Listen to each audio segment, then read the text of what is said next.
This crazy story. The Wall Street Journal looked at this. Previously, we reported that thieves are stealing people's iPhones and passcodes. New warning about iPhone thefts connected to your passcode. And then taking over these victims' financial and digital lives. That was Chapter 1. This is Chapter 2. I went to visit my buddy in Chicago, and my phone was stolen. And the thieves were able to generate a recovery key, which would lock me out of my iCloud account. I'm willing to do anything possible just to get my photos and videos back. Thank you for contacting Apple support. Can't access iCloud account. My inbox has been flooded with notes from people like Greg, who can't get back into their Apple accounts to access years of photos, videos, and more. It's the collateral damage caused by a hidden iPhone setting, enabled by the thieves. The killer has been the recovery key. So I dug into the secret setting and found out that it's flawed. Big time. Thieves committing crimes like this across the country use the passcode to turn on the recovery key before they steal money from apps on the phone.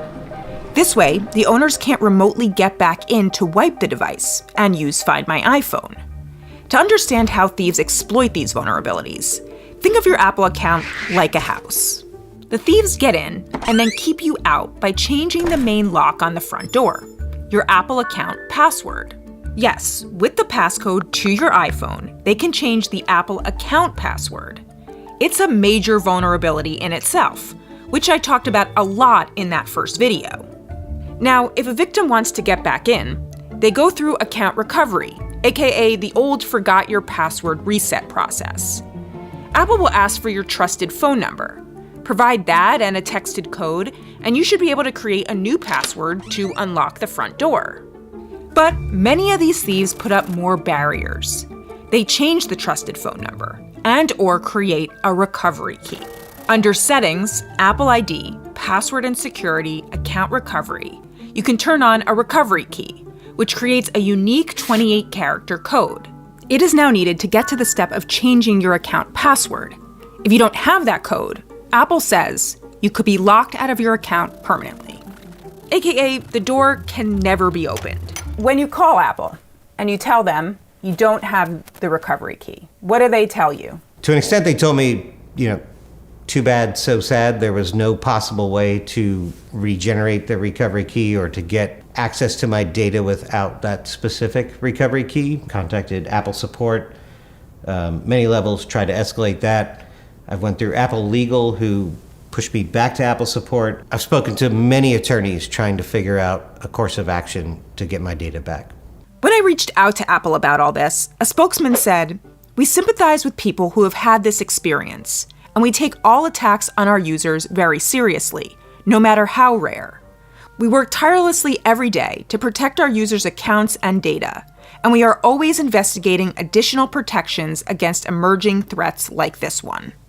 The recovery key was supposed to add extra protection to your Apple account from online hackers. But there's a big flaw. Even if someone like Greg already had the setting turned on, a thief with the iPhone's passcode could create a new key right on the device, which would replace the old one. Apple designed this as a convenience measure for people who misplace a previously generated key. Fundamentally, account recovery is about proving that this account is yours. Greg and many others I've spoken to have offered Apple other forms of identification to prove that.